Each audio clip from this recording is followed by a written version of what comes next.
Magandang araw mga Bok! Andito na naman tayo sa short review by Bok Jason. Meron tayong isang item na bago sa listahan ng mga airsoft pistol na hindi pa natin nilalabas sa ating mga video.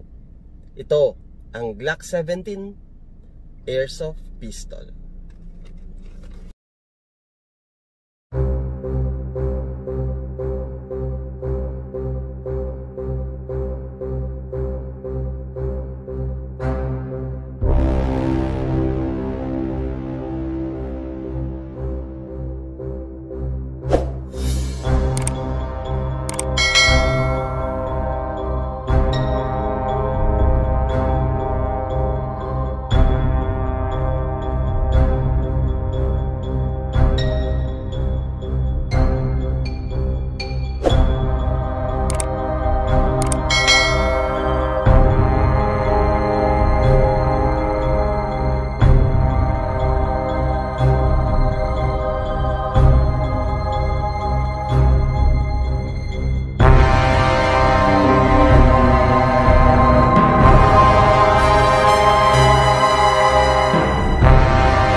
Excited nga tayo sa pag-review ng airsoft pistol na ito kasi unang-una bagong dating siya, tapos bagong item, saka tignan natin kung gaano siya kalakas. Ilalabas na natin ang ating Glock airsoft.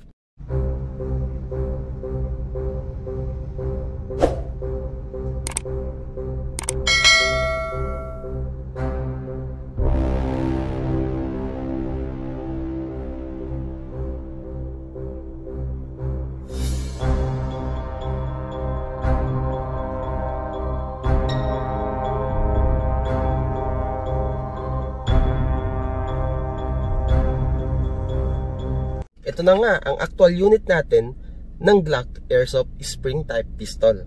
May mga marking siya, makikita natin dito. 9x19 Austria Glock 17. Ang composition ng ating airsoft pistol ay isa siyang metal alloy. Oo, nakakapagtaka nga. Isang metal alloy ang ating spring type airsoft. Hindi gaya ng totoong Glock at mga Glock airsoft pistols, polymer lang sila. So nakikita natin na isang advantage yon kasi isang metal ang ating spring type airsoft.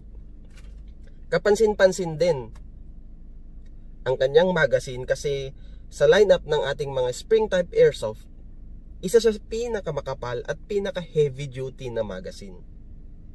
Tignan niyo ulit ang ating Glock spring type airsoft pistol.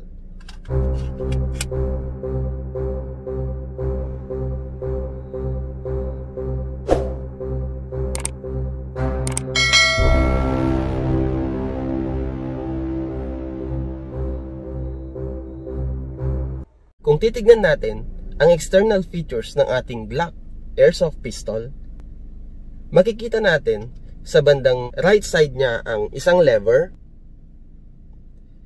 Pero doon tayo natutuwa kasi ang lever na ito ay ginagamit parang sa isang Glock 18C kung saan meron silang semi-auto at full auto function. Kaya nagtataka tayo kasi ang Glock 17 normally ay walang full auto function kasi dito tayo nami-mislead. Ito sa lever ng semi at full auto function. Nakikita rin dito, ito ang lever para matanggal ang kanyang slide. Pero dito sa ating spring type Glock airsoft, being an imitation of the original, hindi po ito gumagana. Pero napakaganding feature kasi gayang-gaya naman talaga ang isang tunay na Glock 17. Dito sa kanyang upper slide, gayang-gaya din, lalo na ang isang Glock 18 model. Metal composition, mabigat, maganda ang kalidad, maganda ang packaging. So, ano pang hahanapin natin sa isang spring type airsoft model? Dito na kayo sa Glock 17.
Ayan mga bok, natapos na natin ang pagre-review ng Glock Airsoft Spring Type Pistol. For orders and inquiries, pwede ninyong kontakin yung Facebook page ni Bok Jason.